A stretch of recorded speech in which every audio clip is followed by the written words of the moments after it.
नमस्कार सभी को, दोस्तों आपको सभी को नमस्कार। मेरा नाम अभिषेक है और आप देख रहे हैं मैथ्स की क्लास। मैं आपको क्लास 10 के लिए पूरा मैथ्स पढ़ा रहा हूँ, चाहे वो बेसिक का हो, चाहे वो एडवांस का हो, बिल्कुल बेसिक से लेके एडवांस तक, ताकि आपको किसी भी तरह का कोई भी डाउट ना रहे। आप बस पढ़ते जाइए, आप देखिए कि कुछ सीखेंगे आप, तभी आपके मार्क्स आगे बढ़ेंगे। और मैं आपको बिल्कुल बेसिक से सिखा रहा हूँ। पीछे मैंने काफ़ी सारी क्लासेस ली हैं, जिसमें मैंने ट्रिग्नोमेट्री से शुरुआत किया था। आज मैं हाइट एंड डिस्टेंस पर पहुँच गया हूँ। अब हाइट एंड डिस्टेंस तो खत्म होने वाला होगा। तो चलिए शुरुआत करते हैं आज की क्लास को। तो आज की क्लास का पहला सवाल आपसे बोला है कि जो angle of depression of the top and bottom of A Cliff, देखिए आपके पास एक टावर दिया हुआ है और दूसरा जो है आपके पास एक क्लिफ दिया हुआ है। ये आपका क्लिफ है और ये आपका टावर है। तो बोलता है क्लिफ के टॉप से टावर का टॉप और क्लिफ के टॉप से टावर का बॉटम, ठीक है। और ये हो गया क्लिफ का बॉटम, मान लेते हैं सी डैश है। तो अब आपसे बोलता है कि जो एंगल ऑफ डिप्रेशन बना रहा है यहाँ से, एक बना रहा है 45 डिग्री का और दूसरा बना रहा है 60 डिग्री का, यानी ये हो गया 45 डिग्री और ये हो गया आपका 60 डिग्री। तो बोलता है अगर इसकी हाइट 60√3 मीटर है, तो आपसे बोला गया है कि हाइट ऑफ टावर बताइए। तो ये एच मीटर हो गया, अब ये एक्स मीटर है तो ये भी एक्स मीटर हो गया। आपको बता दें ये कितना हो जाएगा, तो ये हो जाएगा 60√3 - एच। अब आपको सवाल को सॉल्व करना है, तो आइए सॉल्व करते हैं इस सवाल को। तो क्वेश्चन समझ में आ गया होगा, मैं क्वेश्चन को हटा देता हूँ। अब देखिए, अब आपको देखना होगा ट्रायंगल के बारे में। तो ये हो गया, इसको मान लीजिए सी डबल डैश। अब देखिए अगर मैं ट्रायंगल कंसीडर करता हूँ, छोटा वाला C T C double dash, तो टेन 45 की वैल्यू निकालिए। यहाँ से कितनी हो जाएगी, ये हो जाएगा 60√3 - एच/एक्स मीटर। टेन 45 1 होता है, तो एक्स की वैल्यू कितनी आ गई, 60√3 - एच। ठीक है। अब कंसीडर करते हैं ट्रायंगल दूसरा, यानी कि सी बी सी डैश। अब यहाँ पर अगर मैं टेन 60 की वैल्यू लेता हूँ, तो ये कितनी हो जाएगी, ये हो जाएगी 60√3 / एक्स। अब ये होता है √3, तो ये हो जाएगा 60√3 / एक्स। √3 से √3 कैंसिल हो गया, तो एक्स की वैल्यू कितनी हो गई, 60 मीटर आ गया। अब एक्स अगर 60 मीटर आ गया, तो अब आप देखिए यहाँ पर आप एक्स की वैल्यू पुट कीजिए। ये हो गया इक्वेशन 2 और ये हो गया इक्वेशन 1। तो put the value of, put 2 इन 1। तो अब क्या करेंगे, एक्स की वैल्यू हमने 60 रख दी, तो 60√3 माइनस एच हो जाएगा। तो एच की वैल्यू कितनी आ जाएगी, 60√3 माइनस 60 हो जाएगा। एच 60 कॉमन लीजिए, तो ये होगा √3 - 1। तो एच की वैल्यू कितनी हो जाएगी, 60 × 0.73। अब ये देखिए ये 100 हो गया, इससे कैंसिल आउट कीजिए इसको। छतरी 18, 6 7 42 और 1 43, तो 43.8 मीटर इस सवाल का सही उत्तर हो जाएगा। अगर आपको समझ में आया तो बहुत अच्छी बात है, नहीं आया तो 2-3 बार इसको रिपीट करके देखिए, बिल्कुल समझ में आ जाएगा। आइए बढ़ते हैं अपने अगले सवाल पे। अगला सवाल आपसे क्या बोलता है, अगला सवाल बोलता है कि a man on the deck of a ship 16 metre above the water level observes that the angle of elevation and depression respectively of the top and bottom of a cliff are 60 degree and 30 degree. Calculate the distance of the cliff from the ship and the height of the cliff. A man standing on the deck of a ship. चलिए आपके पास एक जहाज है, जहाज के deck पर खड़ा है ये। एक व्यक्ति जो है यहाँ पर डेक पर खड़ा है। एक आपके पास क्लिफ है, क्लिफ पर बोलता है कि क्लिफ से क्या बोला गया है आपसे कि ये ऑब्जर्व करता है। अच्छा ये 16 मीटर ऊपर खड़ा है, तो ये 16 मीटर ऊपर कर दीजिए। अब आपसे कहा है कि observe that the angle of elevation and depression respectively of the top and bottom of the cliff are 60 degree and 30 degree. तो बोलता है कि ये जो है 60 डिग्री है और बॉटम से जो है जो डिप्रेशन बना रहा है वो कितना है इसका, तो 30 डिग्री है। तो आपसे पूछा गया है कि हाइट ऑफ द क्लिफ बताइए। ठीक है, तो ये हो गया हाइट ऑफ द क्लिफ, यानी कि एच मीटर। अब देखिए आपसे एच है, तो ये कितना हो जाएगा, h-16 मीटर हो जाएगा। ये फिर से बता दूं, देखिए आपसे सवाल क्या कहता है कि पानी पर एक जहाज खड़ा है, जहाज के डेक पर एक व्यक्ति खड़ा है। अब एक क्लिफ है, क्लिफ का मतलब क्या हुआ, एक ऊंचा टावर। अब क्लिफ से जो है जब ये मैन को जो देखता है, तो वहां से एंगल ऑफ एलिवेशन 60 डिग्री का बनाता है। लेकिन क्लिफ के बॉटम से जो मैन का डिप्रेशन एंगल बनता है वो 30 डिग्री का बनता है, और जो ये हाइट है वो 16 मीटर दिया हुआ है। तो चलिए अब इसको सॉल्व करते हैं। तो आपसे बोला गया है क्या कि क्लिफ का हाइट निकालिए। अब क्वेश्चन आपको मैंने समझा दिया, आइए आते हैं इसके सॉल्यूशन पे। तो अब आपसे नाम दे देते हैं, ये हो गया ए, ये हो गया बी, ये हो गया डी। तो अब देखिए, अब अगर ट्रायंगल कंसीडर करते हैं हम, तो ट्रायंगल सी एम डी में देखें तो जो tan 60 की वैल्यू है वो कितनी हो जाएगी। तो tan 60 इसको आप x मीटर मान लीजिए, तो ये भी कितना हो जाएगा x मीटर। तो यानी कि tan 60 कितना हो जाएगा h माइनस 16/x। अब ये होता है √3, तो ये हो गया h माइनस 16/x। तो x की वैल्यू कितनी आ जाएगी, √3, x की वैल्यू हो गई h माइनस 16। अब आइए दूसरे ट्रायंगल में चलते हैं। तो ट्रायंगल अगर ये 30 है तो ये भी कितना हो जाएगा 30 डिग्री। तो ट्रायंगल एम ए बी में देखते हैं, जो tan 30 डिग्री है उसकी वैल्यू कितनी हो जाएगी, ये हो जाएगा 16/x। तो ये होता है 1/√3, ये हो जाएगा 16/x। तो x की वैल्यू कितनी आ जाएगी आपके पास 16√3। अब इसकी वैल्यू यहाँ पुट कर दीजिए, तो पुट 2 in 1, तो कितना हो जाएगा, ये हो जाएगा 16√3 इंटू √3 बराबर हो जाएगा h माइनस 16। तो यानी 16×3 = 48 की वैल्यू कितनी हो गई h माइनस 16।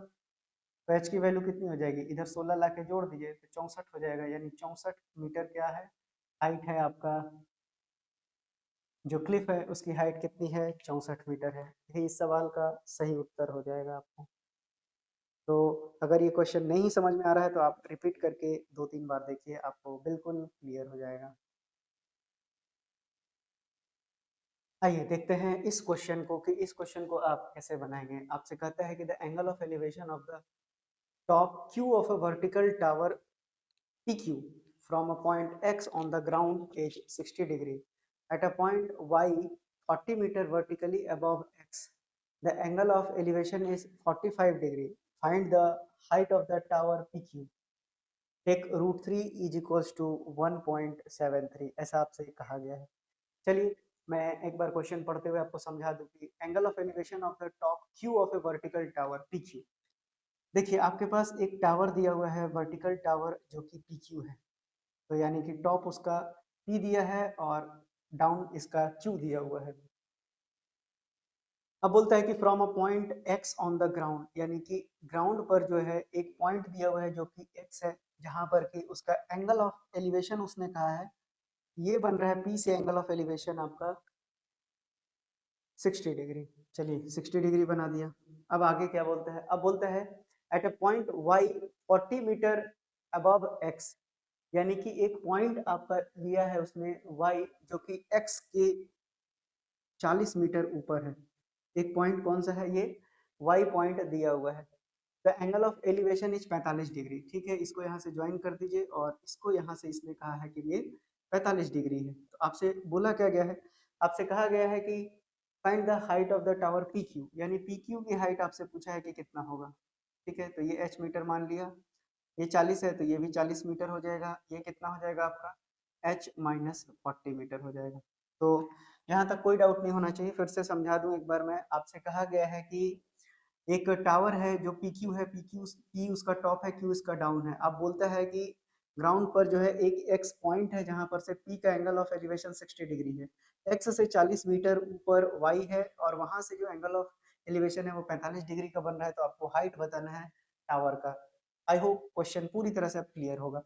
अब ट्रायंगल लेते हैं, पहला ट्रायंगल लेंगे P। अब नाम दे देते हैं, कौन सा बच गया, XYZ नाम दे दीजिए। तो ये हो गया PY और Z। इसमें अगर आप tan 45 देखेंगे तो कितना हो जाएगा, इसको x मीटर मानिए, ये भी x मीटर है। तो ये कितना हो जाएगा h माइनस 40/x।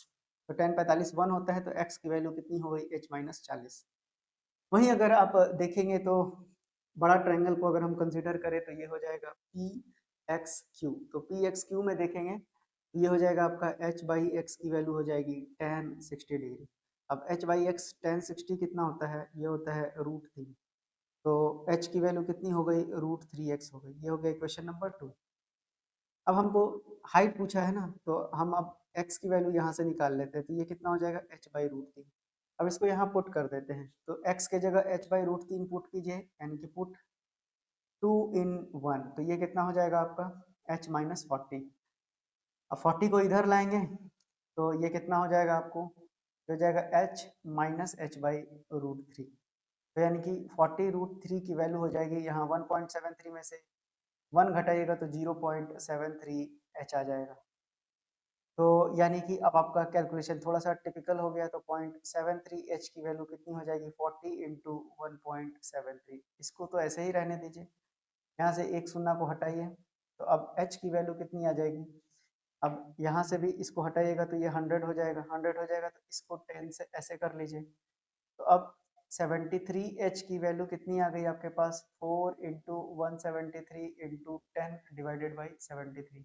अब आपको ये सॉल्व करना पड़ेगा, अभी तो इसको मत लिखिए, अगले स्टेप में लिखिए। तो ये कितना हो जाएगा, 12 4 सते 28 और 1 29, 4 और 2 6, इतना को डिवाइड कीजिए 673 से। तो 73 से डिवाइड कीजिए 6920 को फटाफट, एक बार में तो जाएगा नहीं, 7 9 63, तो 9 बार में चला जाएगा क्या, 9 तिया 27, 9 सते 63 और 2 65, तो 7 और 5 12, 8 में से 5 गया 3 और 7 5 35, 4 बार में जाएगा, 3 चौके 12, तो चौक 28 और 1 29, ये कितना हो जाएगा, 8 और 2 10, 9 और 9 5 14, ठीक है 58 आ गया, पॉइंट डालिए। 7 8 56, 8 बार में चला जाएगा, तो लगभग लगभग ये आपका कितना आ गया, 94.8 मीटर इस सवाल का सही उत्तर हो जाएगा। ये भी आपको समझ में आ गया होगा, सॉरी आपको दिखाई देगा, अब दिखने लगा होगा।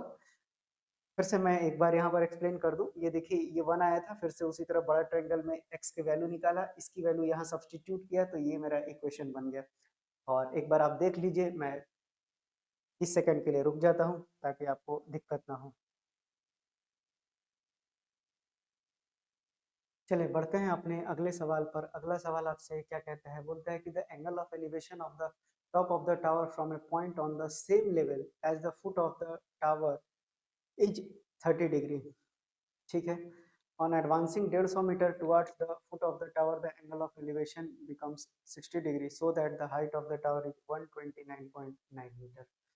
ठीक है, देखिए फिर से क्वेश्चन को पढ़ते हुए चलते हैं और बनाते हुए अब आपको समझाता हूँ कि the angle of elevation of the top of the tower. देखिए टावर के टॉप से, यानी ये हो गया टावर का टॉप, एंगल ऑफ एलिवेशन जो है कितना दिया हुआ है, टावर के फुट से ही बोला है लाइन खींचने के लिए, वो तो हमेशा वही रहेगा, वो बदलेगा कभी नहीं। तो ये बोला है कि जो एंगल ऑफ एलिवेशन है कितना दिया हुआ है, ये दिया हुआ है 30 डिग्री। अब बोलता है कि ऑन एडवांसिंग, यानी कि चलने पर 150 metre towards the foot of the tower. अब यहाँ से कोई व्यक्ति है जो 150 मीटर की चल के गया, तो उसके बाद जो है जो एंगल ऑफ एलिवेशन है वो बदल के कितना हो गया, तो वो बदल कर हो गया 60 डिग्री।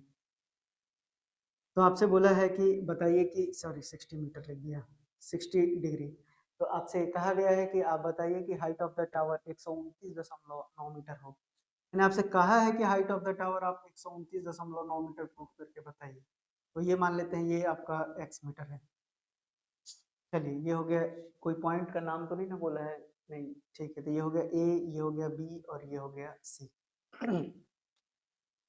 अब इसको सॉल्व करते हैं, क्वेश्चन आपको समझ में आ गया होगा, फिर से मैं समझा भी दे रहा हूँ आपको। क्वेश्चन बोलता है कि एक टावर के टॉप से एंगल ऑफ एलिवेशन ग्राउंड पर 30 डिग्री बना रहा है, यहाँ से वो 150 मीटर आगे गया तो बी पर एंगल ऑफ एलिवेशन बदल के 60 डिग्री हो गया। तो आपको बोला है कि जो टावर का हाइट है वो 129.9 मीटर होगा, ये आप शो करके दिखाइए, यानी प्रूफ करके बताइए। तो चलिए बताते हैं किससे होगा ये। आइए पहले लेते हैं ट्रायंगल बड़ा वाला टी सी ए में। तो टी सी ए में देखिएगा तो जो h बाई 150 प्लस x है वो कितना हो जाएगा आपका tan 30 डिग्री हो गया। तो tan 30 1/√3 होता है, तो ये हो गया h बाई 150 प्लस x। इसको ऐसे ही छोड़ दीजिए। अब आते हैं ट्रायंगल दूसरे में, यानी कि टी सी बी में आते हैं। tan 60 की वैल्यू आप निकालिए, कितना हो जाएगा h अपॉन x। अब यहाँ पर √3 होता है तो ये हो जाएगा h अपॉन x। तो ये अब यहाँ से हमको h निकालना है, तो हम x को बाहर कर लेंगे, तो ये हो गया h/√3, ये हो गया इक्वेशन नंबर 2। अब हम यहाँ से x की वैल्यू यहाँ पुट अप करेंगे, तो अब हम क्या बोल रहे हैं कि पुट 2 in 1। अब ये कितना हो जाएगा आपका, यहाँ से क्रॉस मल्टीप्लाई इसको करते चलते हैं, तो जो 150 प्लस x है उसकी वैल्यू हो जाएगा h√3। अब 150 और x कितना है आपका h/√3, तो ये हो गया h√3। अब उसको उधर लेकर जाइए तो 150 की, अब मैं डायरेक्ट इधर करता हूँ, तो h√3 में से h/√3 को घटा दीजिए, ये कितना हो जाएगा आपका 150 के बराबर। अब ये कितना हो गया आपका 3h माइनस h, और √3 उधर भेज देते हैं, तो ये हो गया 150√3। तो जो 2h की वैल्यू है वो हो गया 150√3, ये कितना हो गया 75√3। तो अब 75 को गुना कीजिए 1.73 से, ये देखिए 100 आ गया, ठीक है। अब ये कितना हो जाएगा 25 या 75, 25 चौके 100। ये कितना हो जाएगा 9, ये कितना हो जाएगा आपका, और ये हो जाएगा 4, तो ये कितना हो गया 4 एकम 4, 4 दूना 8, बचा कितना 3, 4 नवा 36 और 3, तो लगभग लगभग 129.9 मीटर ही आएगा। और यही आपको प्रूफ करके इस क्वेश्चन में बताना था। आई होप ये भी आपको अच्छे से समझ में आ गया होगा। बढ़ते हैं अगले सवाल पे। अगला सवाल आपसे देखिए क्या पूछा गया है। आपसे कहता है कि as observe from the top of a light house 100 metre above the sea level, the angle of depression of a ship sailing directly towards it changes from 30 to 30 degree, 30 to 60 degree. Determine the distance traveled by the ship during the period of observation. आपको वहाँ use root थे, वहाँ पर आप question में लिख लीजिएगा। ये आपको रूट 3 है, मैं सही कर देता हूँ। तो आपको ये बिल्कुल सही दिख रहा होगा। चलिए, तो देखिए आपको कहता है कि top of the light house, देखिए एक लाइट हाउस है सी लेवल में। अब यहाँ से जो है एक शिप इनको दिखाई पड़ रहा है, यानी ये शिप का H1 पोजीशन है। ये आपको क्या कहा है, ये आपका लाइट हाउस है, LH मान देते हैं। अब जो है एंगल ऑफ डिप्रेशन जो लाइट हाउस के टॉप से ऑब्जर्व हो रहा है वो कितना हो रहा है, एक हो रहा है 30 डिग्री। और फिर ये जितना आगे गया, बोला है क्या कि नहीं, यही आपसे पूछा गया है। लाइट हाउस की हाइट दी हुई है 100 मीटर। अब सिर्फ यहाँ से अपना पोजीशन जब S2 चेंज करके आता है, यहाँ पर जो एंगल ऑफ एलिवेशन है वो बदल के 60 डिग्री हो जाता है। तो वही पूछा है कि इन दोनों के बीच की दूरी कितनी थी, नहीं पता, y मीटर थी और ये हो गई x metre. I hope question समझ में आ गया होगा। एक लाइट हाउस दिया हुआ है, लाइट हाउस इधर समुद्र है, समुद्र में लेवल पर सी लेवल पे चल रहा है ये। तो S1 यहाँ था तो उस समय जो डिप्रेशन एंगल था वो 30 डिग्री था। फिर उसके बाद कुछ दूर चलने के बाद जो S2 है वो एंगल ऑफ जो डिप्रेशन है वो 60 डिग्री बना दिया, यानी एलिवेशन एंगल 60 डिग्री बन गया। आपसे पूछा है कि S1 और S2 के बीच की दूरी कितनी थी, ये आपसे पूछा गया है जब 100 मीटर लाइट हाउस का हाइट दिया हुआ है। तो चलिए इसको सॉल्व करते हैं। तो आपको अगर मैं ट्रायंगल कंसीडर करता हूँ LH2H, तो यहाँ पर आपको tan 60 की वैल्यू कितनी नज़र आएगी, तो ये हो जाएगा 100/x। रूट 3 की वैल्यू कितनी हो गई 100/x, तो x की वैल्यू कितनी हो जाएगी 100/√3। ये हो गया ऑप्शन नंबर 1। अब आपसे दूसरा ट्रायंगल लेते हैं हम LHS1। ये हो जाएगा आपका, अगर हम बोलते हैं कि tan 30 की वैल्यू कितनी हो जाएगी, तो ये हो जाएगा 100/x + y। अब आपसे y ही तो पूछा है, तो tan 30 होता है 1/√3, ये हो जाएगा 100/x + y। यहीं पर क्रॉस मल्टीप्लाई कीजिए तो जो x + y की वैल्यू है वो कितनी हो जाएगी 100√3 हो जाएगी। x की वैल्यू फटाफट पुट कीजिए, कितनी है 100/√3 है, इसको रेशनलाइज कीजिए तो ये कितना हो जाएगा 100√3/3 हो जाएगा। प्लस y की वैल्यू कितनी हो गई 100√3, y कितना हो जाएगा 100√3 माइनस 100√3/3। तो y की वैल्यू निकाल लीजिए, आपको कितना हो जाएगा 100√3। अब यहाँ देखिए कॉमन लेंगे तो ये हो जाएगा 1 - 1/3, तो कितना हो जाएगा ये 100 गुना, ये हो जाएगा 2/3। सॉरी, y की वैल्यू कितनी हो जाएगी 100√3 को रखिए 1.73 और ये हो जाएगा आपका 2/3। इसको सॉल्व कीजिए, इसको हटाइए, ये कितना हो जाएगा 3 दूना 6, 7 दूना 14, 2 और 1 3 डिवाइडेड बाई 3, 3 एकम 3, 3 एकम 3, 3 पचे 15, 3 3 9, यानी कि 115.3 मीटर इस सवाल का सही उत्तर हो जाएगा। दोबारा से मुझे याद नहीं रहा, मैं आपको फिर से एक्सप्लेन कर देता हूँ।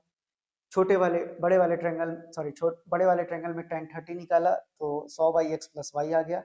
अब ये 1/√3 की वैल्यू 100/x + y है, तो x + y इतना आ गया। अब इसको y की वैल्यू मुझे चाहिए था तो x यहाँ से उठा के यहाँ पुट अप किया तो y की वैल्यू इतनी आ गई। अब यहाँ से 100√3 कॉमन ले लिया तो 1 - 1/3 बचा, तो ये बन गया 2/3। सभी को मल्टीप्लाई कर दिया, डिवाइड कर दिया और आपका रिजल्ट आ गया 115.3 मीटर। आइए बढ़ते हैं अपने अगले सवाल की ओर, जो लैडर सेक्शन में पूछा गया है। देखिए आपसे कहता है कि देखिए लैडर का लेंथ दिया हुआ है। आपको बता दें कि जैसे कि ये दीवार है और ये दीवार पर ऐसे ये खड़ा है और एक लैडर ऐसे लगा हुआ है। अब दोबारा बोलता है कि इधर भी उतने ही हाइट का दीवार है। तो एक जो है, मैं बताता हूँ समझाता हूँ। आपसे बोला गया है कि एक लैडर है, ठीक है। एक लैडर जो है, ये लैडर है जो एक वॉल के अगेंस्ट लीन कर रहा है। ये लैडर है और ये आपका दीवार दिया हुआ है यानी कि वॉल है। अब इसके ऊपर ये लीन है। अब यहाँ पर एंगल कुछ बना रहा है। अब बोलता है कि कुछ भी बिना बदले हुए, यानी कि सीढ़ी की हाइट वगैरह कुछ नहीं बदले, तो यानी कि दीवार की हाइट तो उतनी ही रहेगी। अब इसको इधर ले आके लीन करा दिए। ठीक है, अब ये लीन करा है तो यहाँ पर भी कुछ एंगल बना। अब यही दोनों एलिवेशन एंगल कितना दिया हुआ है, एक 45 डिग्री पर बना और दूसरा 60 पे बना। तो ये 45 था तो ये कितना था, 60 था। अब ये तो 6 ही मीटर रहेगा ना, ये थोड़ी बदल जाएगा, क्योंकि ये भी क्या है, लैडर है। और ये क्या है आपका, वाल वन, और ये हो गया वाल, सॉरी ये वाल वन हो गया, ये वाल टू हो गया। ठीक, अब ये पॉइंट हो गया बीचों बीच धरती के, तो ये अर्थ हो गया, अर्थ हो गया। ठीक, अब आपसे क्या पूछा गया है, distance between the two walls, यानी कि इसके और इसके बीच का दूरी आपसे पूछा गया है। और तो कुछ नहीं दिया हुआ है, 6-6 मीटर दिया हुआ है। ठीक, तो हमको तो ये x मान लेते हैं और ये y मीटर मान लेते हैं, क्या दिक्कत है। अब जो है इस बार क्वेश्चन हटा देते हैं, नहीं तो याद नहीं पड़ेगा। चलिए, अब आपको क्वेश्चन भी समझ में आ गया। अब अगर देखिए, ये हाइपोटेनस है और ये बेस है, तो बेस और हाइपोटेनस में जो रिलेशन बनता है वो कॉस का बनता है। तो कॉस 60 कितना हो जाएगा, x/6 मीटर। अब कॉस 60 कितना होता है, तो कॉस 60 होता है √3/2, और ये हो गया x/6, तो ये कितना हो जाएगा, 2×3 = 6, यानी x की वैल्यू हो गई 3√3 मीटर। वहीं अगर यहाँ पर देखते हैं, ये ट्रायंगल में लिख देता हूँ, ट्रायंगल हो गया आपका W2EP। वहीं अगर ट्रायंगल की बात करें तो W1RP कितना हो जाएगा, ये आपका हो जाएगा फिर से बेस अपॉन हाइपोटेनस, यानी y/6 की वैल्यू हो गई cos 45 डिग्री। अब cos 45 कितना होता है, 1/√2 होता है, तो ये 1/√2 लिखिए, और y की वैल्यू आ जाएगी 6/√2। फटाफट रैशनलाइज कीजिए और इससे ये कट जाएगा 2×6, तो 3√2 मीटर आ गया ये। अब आपसे पूछा ही गया था कि x+y का मान बताइए, तो एक हो गया 3√3, दूसरा हो गया 2√2 मीटर। अब आप 1.3 इंटू 1.732 आप बताएंगे, और 2 इंटू 1.414 आप इसको सॉल्व कीजिए, इतना मीटर आपके सवाल का उत्तर हो जाएगा। आप कमेंट बॉक्स में निश्चित रूप से बताएंगे, और ये भी बताएंगे कि आप लोग क्लासेस कैसा लग रहा है। अगर आपको ठीक लग रहा है, आपकी समझ डेवलप हो रही है, तो क्लास को लाइक भी कर सकते हैं, सब्सक्राइब भी कर सकते हैं, क्योंकि मैं आपको पूरा मैथ्स पढ़ाऊंगा। तो आप इस सवाल का उत्तर निश्चित रूप से देंगे। आपको मैं इसका आंसर बता देता हूँ। इसका आंसर आएगा 7.24 मीटर। आप इसको सॉल्व करके देखिएगा, 7.24 मीटर ये आएगा। चलिए बढ़ते हैं अपने ट्रिग्नोमेट्री के आखिरी क्वेश्चंस पे। आपको मैंने ट्रिग्नोमेट्री चालू किया था, मैंने आपको हर तरह के क्वेश्चन करा दिए हैं। ये आखिरी क्वेश्चन है, ये भी करवाया हुआ है, लेकिन आपको रिवाइज कराते चल रहा हूँ। मैंने चालू किया था ट्रिग्नोमेट्री आज से काफ़ी दिन पहले। आप देखिए कि हर तरह के मैंने क्वेश्चंस करा रखे हैं, चाहे वो आसान हो चाहे वो हार्ड क्वेश्चन हो। इतने ही तरह के पैटर्न पे सवाल आपके एग्जाम्स में बन सकते हैं, चाहे वो कितना भी कठिन हो चाहे वो कितना भी आसान हो। तो चलिए आज के आखिरी क्वेश्चंस पे चलते हैं। आपसे बोला गया है कि एक मैन है जो ऑब्जर्व करता है कार को फ्रॉम द टावर। ठीक है, आपके पास ये एक टावर हो गया और ये एक कार हो गया। तो टावर से कार को देखता है, तो उस समय पे एंगल ऑफ डिप्रेशन ऑब्जर्व करता है 2 पॉइंट पर, और कार वन से कार टू जाने में 12 मिनट का समय दिया हुआ है। तो एंगल ऑफ डिप्रेशन जो है 30 डिग्री से चेंज होकर 45 डिग्री पर हो जाता है, यानी शुरुआत में 30 डिग्री था, अगला जो है 45 डिग्री हो जाता है। यानी ये भी हो गया 30 डिग्री, ये भी हो गया आपका 45 डिग्री। तो अब देखिए, अब आपसे कहा गया है कि जो कार का स्पीड है वो यूनिफॉर्म स्पीड दिया है, यानी कार अपना स्पीड जो है यूनिफॉर्म रखा है, बदल नहीं रहा है। तो आपसे पूछा है कि यहाँ पर टाइम कितना लगेगा आपको जाने में, सिर्फ इतना। इसके बाद बोला है तो t मिनट लगेगा, हमको नहीं पता कितना लगेगा, तो t मिनट लगेगा। ठीक है, अब बनाते हैं इस सवाल को। और कुछ दिया हुआ है क्या, और कुछ नहीं दिया हुआ है, बस इतना ही दिया हुआ है। अब मान लेते हैं कि ये हो गया आपका h, ये हो गया आपका x मीटर, और ये हो गया आपका y मीटर। अब आइए सवाल को सॉल्व करते हैं। पहले बड़ा ट्रायंगल को कंसीडर करते हैं TC1A में। तो जो tan 30 की वैल्यू होगी वो कितनी हो जाएगी, h बाई ये हो जाएगा x प्लस वाई। ठीक है, ये हो गया x प्लस वाई, तो 1/√3 की वैल्यू कितनी हो जाएगी, h by x plus y. तो अब अगर हम देखें तो किसी एक ना एक को तो हमको करना ही पड़ेगा, क्योंकि अगर हम यहाँ पर देखें, यहाँ पर C1 और C2 का हम डिस्टेंस निकाल सकते हैं। कैसे? अब देखिए, हमको स्पीड पता है कि कितना होता है। पहले हमको क्वेश्चन हटाने दीजिए, क्वेश्चन हटा लें हम। अब आप यहाँ पर देखिए कि स्पीड कितना होता है डिस्टेंस बाई टाइम, तो कितना हो जाएगा? डिस्टेंस y मीटर है और टाइम 12 है, तो स्पीड इतना मीटर पर मिनट हो गया। ठीक है, यहाँ पर स्पीड इतना मीटर पर मिनट हो गया। अब जो है, अब अगर हम यहाँ से चलें तो h√3h की वैल्यू कितनी हो जाएगी? x plus y. अभी इसको ऐसे ही रहने देते हैं। अब आते हैं दूसरे ट्रायंगल में, ट्रायंगल TAC2 में। tan 45 की वैल्यू कितनी हो जाएगी? ये हो जाएगी h बाई एक्स मीटर। तो यानी कि h की वैल्यू x के बराबर हो गई। ठीक है, तो अब जो है हम x और y में ही खेलेंगे, क्योंकि h से हमको कोई काम है नहीं। ये हो गई क्वेश्चन नंबर 2।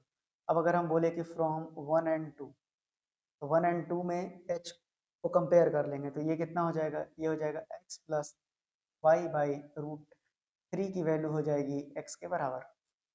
तो यानी कि √3x की वैल्यू कितनी हो गई? x plus y.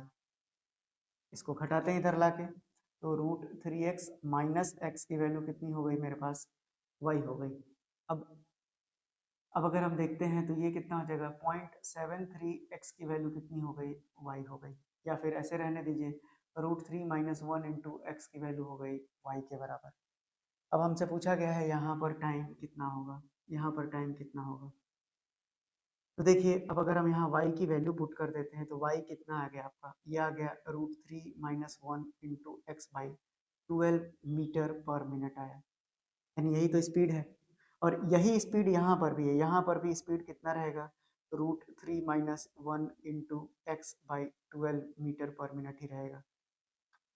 तो यहाँ पर ही आपसे समय पूछा गया है, तो आपको पता है कि स्पीड होता है डिस्टेंस बाई टाइम, तो यहाँ से टाइम निकालेंगे तो डिस्टेंस बाई स्पीड हो जाएगा। डिस्टेंस कुछ भी अलग नहीं है, x ही है, और स्पीड भी हमने इसमें चेंज कर लिया है। √3 minus 1 into x by 12। X x cancel out हो जाएगा, 12 ऊपर चला जाएगा, तो 12/√3 माइनस 1। फटाफट रेशनलाइज कीजिए, तो ये कितना हो जाएगा? 12, और यहाँ बचेगा 0.73, और ये बचेगा 3 में से 1 घटाइए, 2 बचेगा, 2 छक्का 12। अब ये नीचे लाइए 100, इसको गुना कीजिए 6 18, 6 7 42 और 1 43, और नीचे हो गया 100, तो ये हो गया 4.38 मिनट। यानी कि 4.38 मिनट आपको इसमें वक्त लगेगा। क्वेश्चन थोड़ा सा लेवल थोड़ा सा टफ था, कोई बात नहीं, आपको समझ में आना चाहिए, ये बातें ज़्यादा ज़रूरी हैं। तो मैंने आपको बताया, आपको अगर अच्छा लगा हो ये सवाल, आपको मैंने जितने भी क्वेश्चन थे, जितने भी हार्ड प्रश्न थे, जैसे भी थे, मैंने सब आपको कराने की कोशिश की है। अच्छा लगा हो तो आप आगे कंटिन्यू कीजिए, पढ़ते रहिए। धन्यवाद।